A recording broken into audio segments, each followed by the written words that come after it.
नमस्कार दोस्तों, कैसे हैं आप। स्वागत आपका भगवत गीता सीरीज़ में। लेकिन आज हम बात करेंगे कुछ काम करते करते। एक्चुअली इतने सारे अवार्ड्स हैं और हर हफ्ते में इनको पूरा ठीक से क्लीन करके और अच्छी तरह से रखती हूँ।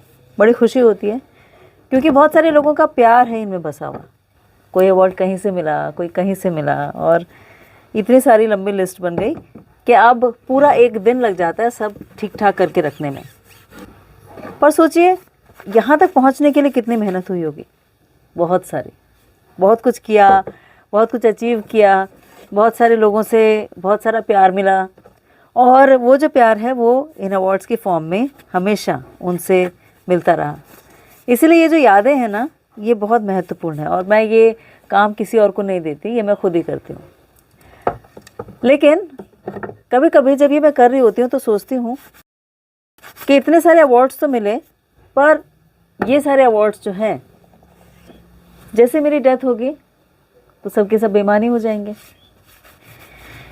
और फिर जहाँ मैं जन्म लूँगी वहाँ एक नए सिरे से फिर से उतनी मेहनत करनी पड़ेगी, ऐसे अवार्ड्स जीतने पड़ेंगे, ऐसे ही बहुत पढ़ना पड़ेगा, ऐसे ही कोई ना कोई कंपटीशन में पार्टिसिपेट करना पड़ेगा, और तब मैं पहुँचूँगी यहाँ तक जहाँ आज मैं हूँ। तो क्या जो मैंने इतना कुछ किया ये वेस्ट हो गया? क्या इसकी कोई वैल्यू नहीं है? और अगर वैल्यू थी ही नहीं तो फिर इतना टाइम मैंने क्यों लगाया?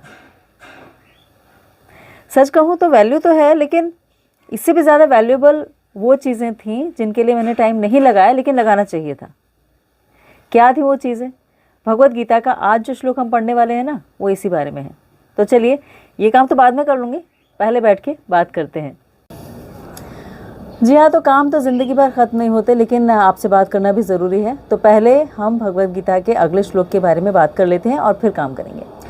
तो आज का जो श्लोक है वो ये बताता है कि काम करना बहुत इम्पॉर्टेंट है, क्योंकि भगवत गीता का सिद्धांत ही है कि कर्म सबसे इम्पॉर्टेंट फैक्टर है। और हमने ये ऑलरेडी देखा था कि भगवत गीता 5 सब्जेक्ट मैटर से डील करती है, जिसमें आता है ईश्वर, जीव, प्रकृति, काल और कर्म। अब कर्म की जब बात आती है तो कर्म कैसे हों, और बुद्धि योग जिसकी हम बात कर रहे थे पिछले श्लोक में, भक्ति योग या बुद्धि योग, उसका क्या मतलब है, और वो कर्म के सिद्धांत से कैसे अलाइन हो पाता है, यानी कैसे जुड़ा हुआ है। तो ये सारी चीज़ें इस श्लोक में बताई गई हैं। पर हाँ, इम्पॉर्टेंट फैक्टर कि हम किसी भी परिस्थिति में, कहीं भी हों, कैसे भी हों, किसी भी सिचुएशन में हों, किसी भी वर्ण में हो, आश्रम में हो, हम काम किए बिना नहीं जी सकते। आपने वो सुना है ना सुप्तस्य सिंहस्य प्रविशन्ति मुखे मृगा, कि अगर एक शेर भी है ना, जो जंगल का राजा है, उसके मुंह में भी हिरण अपने आप नहीं चल के आ जाता, उसको काम करना होता है, उसको मेहनत करनी पड़ती है। तो इम्पॉर्टेंट बात जो इस श्लोक में बताई गई है वो ये कि काम करते रहिए। जो भी आप मेहनत करते हैं, जैसा भी करते हैं, वो करना बहुत ज़्यादा ज़रूरी है। अब वो कैसे कैटेगराइज हो कि वो हमें आगे फ़ायदा करे या फिर हमारी एक डेड इन्वेस्टमेंट हो, ये सारी चीज़ें इस श्लोक में बताई गई हैं। तो पहले श्लोक पढ़ लेते हैं।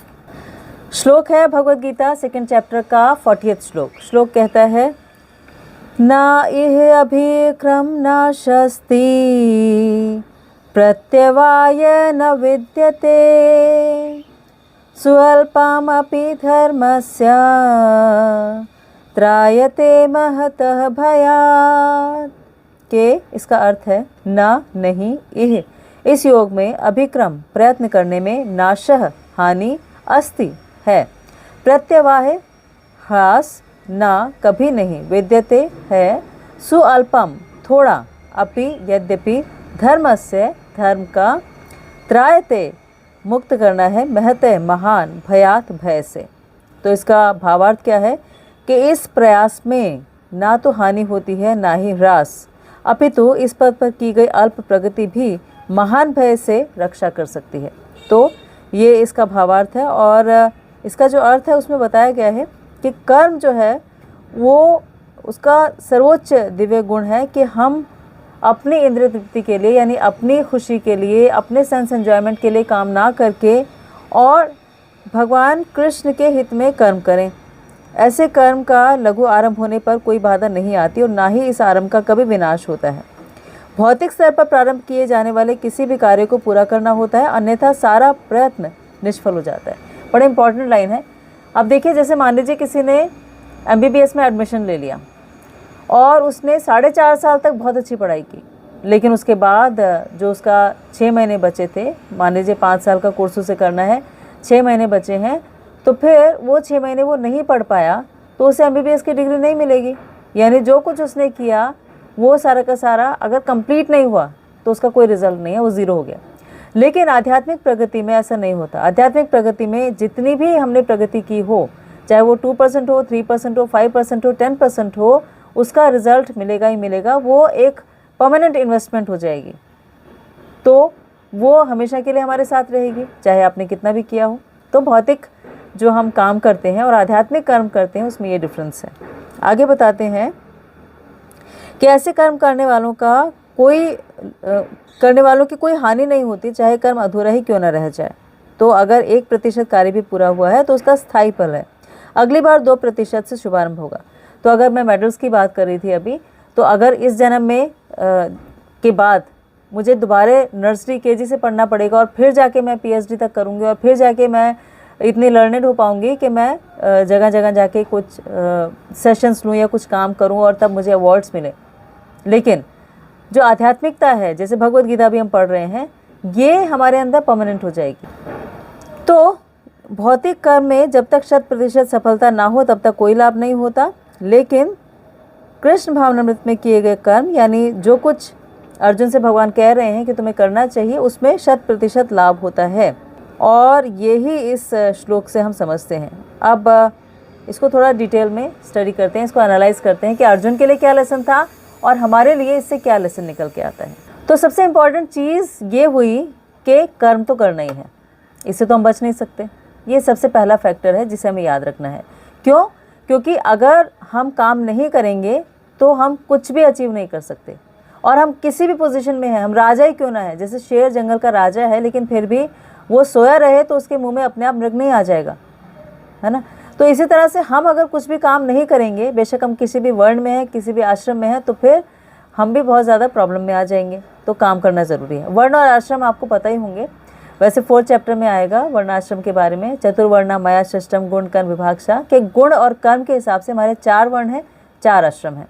ब्रह्मचर्य आश्रम, गृहस्थ आश्रम, वानप्रस्थ आश्रम और संन्यास आश्रम। और 4 जो वर्ण हैं, ब्राह्मण, क्षत्रिय, वैश्य और शूद्र।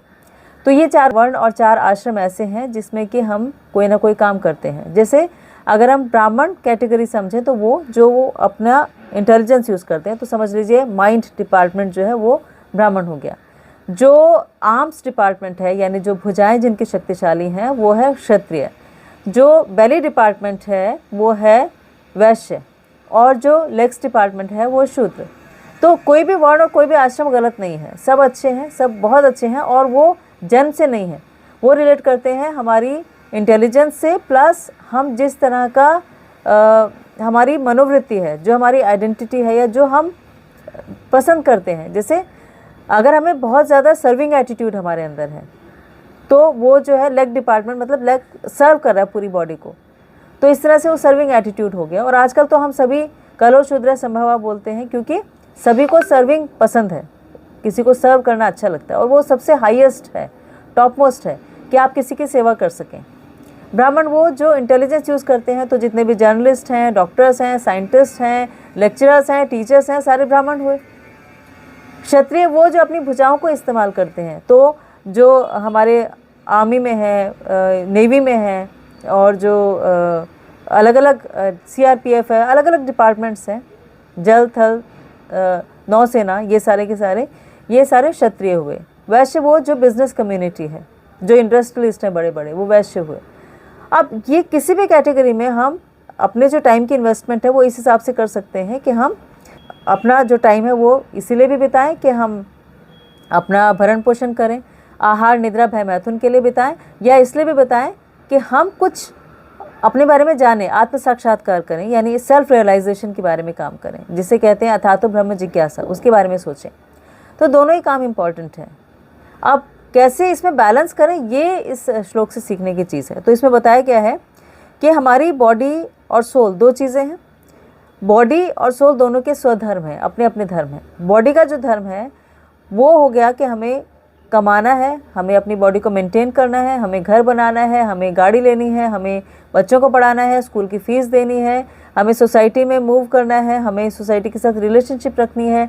तो ये सारी की सारी जो सोशलाइजिंग है, जो लोगों से मिलना है, जो कम्युनिकेशन है, जो कमाना है, ये सब कुछ हमारी बॉडी के धर्म में आ जाता है। लेकिन ये सारी की सारी चीज़ें टेम्प्रेरी हैं, परमानेंट नहीं हैं। क्यों? क्योंकि जो कुछ भी हम कर रहे हैं, जैसे पैसा है तो पैसा आप अगर आप काम करना बंद कर देते हैं तो फिर वो धीरे धीरे खर्च हो जाएगा, ख़त्म हो जाएगा। आपकी वेल्थ ख़त्म हो जाएगी, आपकी ब्यूटी वो भी ख़त्म हो जाएगी, क्योंकि धीरे धीरे समय के साथ हम एज में बढ़ते जाते हैं तो फिर हम उतने सुंदर नहीं दिखते। हमारी जो फेम है वो भी ख़त्म हो जाती है कि कोई व्यक्ति बहुत ज़्यादा फेमस होता है, लेकिन फिर जब वो इस बॉडी को छोड़ के चला जाता है तो फिर उसकी फेम उतनी कांस्टेंट नहीं रहती, कम होने लगती है। अब अगर हम बात करें सोल के धर्म की, तो सोल का धर्म जो है वो है कि अपनी परमानेंट रेजिडेंस के लिए काम करना। परमानेंट रेजिडेंस मतलब ये, जब हम शरीर छोड़कर जाएंगे तो एक ऐसी जगह है जहाँ पर जाकर हमें लौटना नहीं पड़ेगा, जहाँ जन्म मृत्यु जरा व्याधि नहीं होगी। तो उस परमानेंट जगह यानी स्पिरिचुअल प्लैनेट्स पे जाने के बारे में सोचना, आध्यात्मिक जगत के बारे में सोचना। आध्यात्मिक जगत के बारे में सोचने के लिए ही हम इतना कुछ करते हैं, हम आध्यात्मिकता से जुड़ते हैं, हम ये समझने की कोशिश करते हैं कि वहाँ ना जन्म है, ना मृत्यु है, ना जरा है, ना व्याधि है, ना बूढ़े होते हैं, ना बीमार होते हैं, कुछ भी ऐसा नहीं है। हो सकता है ये हमें एक फैंटेसी लगे, हमें लगे कि ये तो ठीक है, लोग बताते हैं ऐसा करने के लिए, पर पता नहीं किसने देखा है। अब देखा तो हमने हवा को नहीं, लेकिन फिर भी हम विश्वास करते हैं।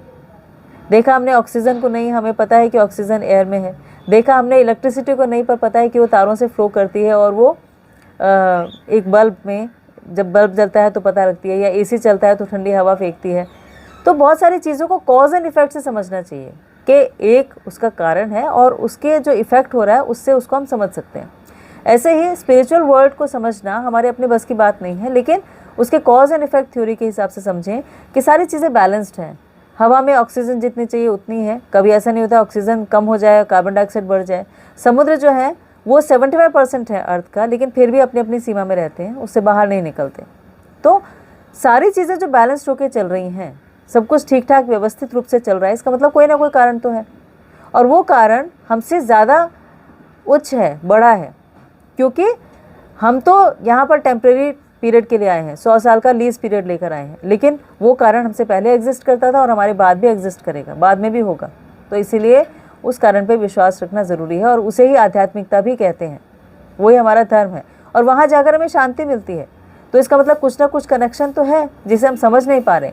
लेकिन कई चीज़ें जो समझ नहीं पा रहे होते, इसका मतलब ये नहीं होता कि वो एग्जिस्ट ही नहीं करती है, वो है ही नहीं, वो भी एग्जिस्ट करती है, होती हैं।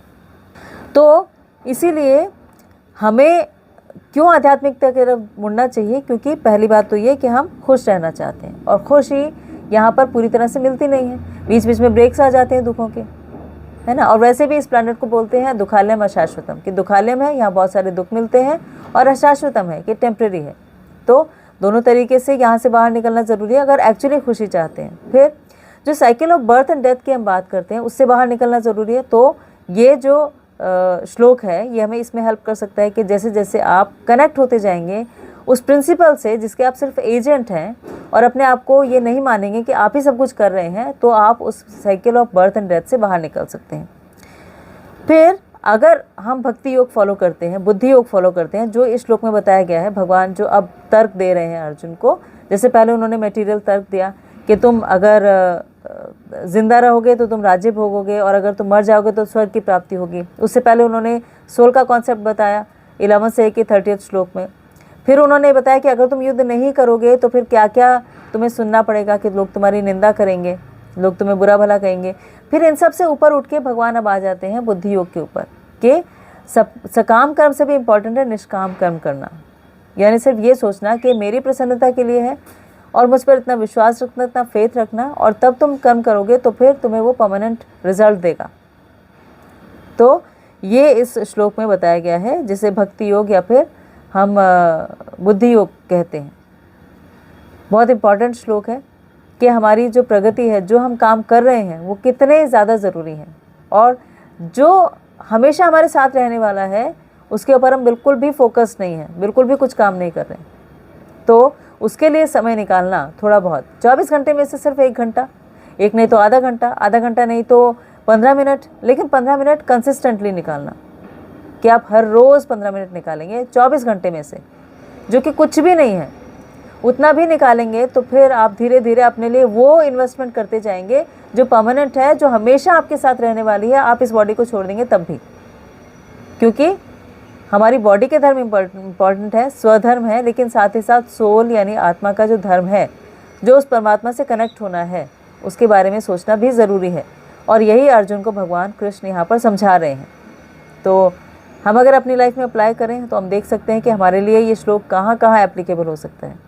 पर आपने अभी इसके लिए समय निकाला, इसे इतना सुना, ये भी बहुत बड़ी बात है।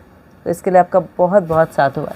थैंक यू, धन्यवाद, शुक्रिया। प्लीज़ अपना बहुत ख्याल रखिएगा और ऐसे ही इस सीरीज़ को पूरा सुनिएगा ताकि आप अपनी लाइफ में कुछ पॉजिटिव चेंजेस ला पाएँ। भगवद गीता सिर्फ इसीलिए है, भगवद गीता का कहीं ये इंटेंशन नहीं है कि इसे हम रिलीजन की तरह लें। भगवद गीता को एक लाइफ मैनुअल की तरह लोगों ने पढ़ा है और बहुत, अगर आप उनके कमेंट्स पढ़ेंगे, अगर आप किसी से बात करेंगे तो आपको बहुत सारे अच्छे रियलाइजेशंस भी मिलेंगे जो हमारे लिए भी हेल्पफुल हो सकते हैं। तो प्लीज़ पढ़िएगा, समझिएगा और आगे बढ़िएगा। Thank you so much.